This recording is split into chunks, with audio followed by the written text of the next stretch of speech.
Good morning, good morning, good morning, and welcome back to my channel. I haven't been in this room for a while because I've always been on the road, always talking to you guys. But today is a very interesting topic. Today is about work-life balance and making sure to stay in your market to raise your ratings.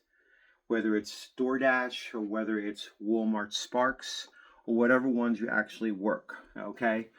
So basically, staying in your market is about owning your market. It's about working the hours, having a process, and staying in your market and not driving all over the place. Keeping the dead miles low. Okay, very important. By applying the structure and following the structure, I've actually realized, okay, that as I was doing this, my ratings on Walmart Sparks have risen, okay? Because I stay close to a Walmart or a Sam's Club that I consistently go to all the time. I use DoorDash, or you could, whatever app you have, depending on what apps you have, to anchor me in that market so that this way I'm not driving all over the place. And by going consistently to the same Walmart, sometimes at 15 to the hour or 30 minutes to the hour and picking up there, my ratings, okay, I don't know if you can actually see this here, but my acceptance rating has risen very well. Now, what does this mean? Basically, I've heard in the past that with the acceptance rating, it seems that the acceptance rating, if you keep it up really high, that means that any orders that you accept when they come through, okay, mainly those orders are the ones that have like a little circle with a time in it, and you accept it immediately, it raises your acceptance rate, okay? Now, what's the benefit of that is that when you do that with Walmart Sparks, there is a probability that they will send you higher paying offers because that means you're dependable. That means that you're accepting the offers. Of course, you're not going to accept crappy offers, but most of the times when Walmart sends those offers, they're pretty good offers that are within the dollar per mile ratio and they fit within the time frames. Okay, now remember, you always want to look at your odometer to make sure that your dead miles are not rising. Okay, so this way you're not driving all over the place. There will be stop and go in order to do this process. That means that once you accept a delivery, once you go back to the Walmart, or once you accept something from DoorDash, once you go back and do DoorDash, you're going to have to stop and wait. Okay, that's where you have to have patience because you want to make sure that you're not putting unnecessary miles and burning a lot of gas. So yes, unfortunately, there's going to be dead times in between, but this will raise your ratings, giving you the higher probability of getting better offers. I believe that's how it's going to happen because yesterday I got a great offer from Sam's Club that was through the roof. Blew my mind. And that's when everything connected. And I said to myself, well, my acceptance rate is very high. So that basically means you got to be able to accept the offers, drive in front, choose two Walmarts or one Walmart and one Sam's Club.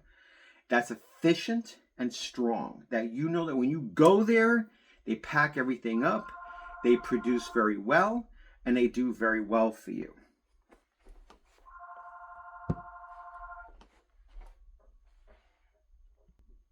Sorry about that interruption. It was my wife calling me. But that's besides the point. Follow the process. Get comfortable with the process. Always focus on the process. Know exactly which Walmarts and which Sam's Clubs that you want to pick up from that are efficient, okay? That don't have long wait times. Stick with those. And whether you have Uber Eats, GrubHub, whether you have rideshare, keep them in the back burner as your backup to Walmart Sparks. This way, if there's dead time in between, you can always catch some offers from them. The best times that I've noticed with DoorDash when the high paying offers are very, very strong are between 11 and 2 in the afternoon for the rush for the lunch and 5 to 7, 8 o'clock at night. If you could position yourself with those two and hold on to them, even just DoorDash alone, okay? Then work with the Walmart Sparks. You can grab some money in between, which makes it possible for you so that you're not sitting there waiting for another offer to come. As long as the dollar per mile ratio is good on those offers that you take, you'll be fine. Now, if you're just working DoorDash by itself and Uber Eats by itself, two apps or GrubHub, the best times to grab are 11 to 2, break in the afternoon, and go back out 5 to 7, 5 to 8. Okay? These are the money times. These are the times that you want to stay in your market and wait and be patient. Do everything you can to distract your mind, to keep yourself busy in between that time. Looking for jobs, applying for jobs, watching YouTube videos, learning a skill, anything that you want for yourself. Okay? Or maybe trying to find other gig work that's out there that can complement this. Okay? That's exactly what I'm doing right now. I'm trying to find other gig work out there that can replace DoorDash and that can combine it with Walmart Sparks and that other gig that probably pays higher than DoorDash. It's all about growing and using your dead time as growth time to be able to make it possible for you to do it very well. Also, your work-life balance is key. Always make sure, because I've noticed this week that I'm increasing my hours, but I'm still maintaining work-life balance. See, as an independent contractor, there is the only structure that you have is a structure that you create. Whereas in the real work world, where you have to show up to a boss, you have to punch in, you have to answer to a boss, you have to work your structured hours because that's demanded of you because you have a salary or you have an hourly rate.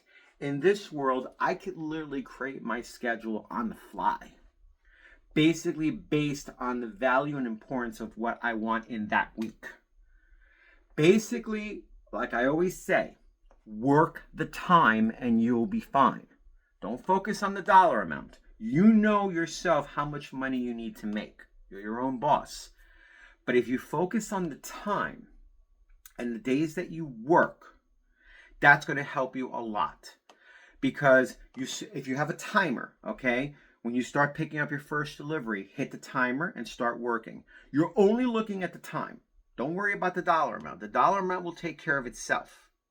Today, I'm going to go out today. I'm going to work 8 hours. So as soon as I pick up my first delivery, I hit the timer, I'm working. I look at that. This is great for not burning yourself out. This is great for you to be comfortable and relaxed with your emotions. If you know you put in 8 hours, you did your best. And that's it. Be good to yourself. That's why we're in this lifestyle. That's why we're so successful. Be good to yourself. You don't have to burn yourself out. You don't have to kill yourself. Work the time. Know your market. Balance your lifestyle. Okay?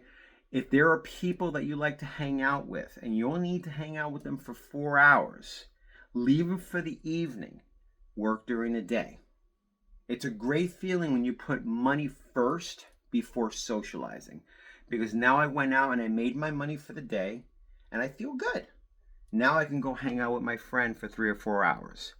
And when you take a step back and you look at it and you say to yourself, wow, I've been giving this person 8 hours of my time, and in those 4 hours, I made this much money.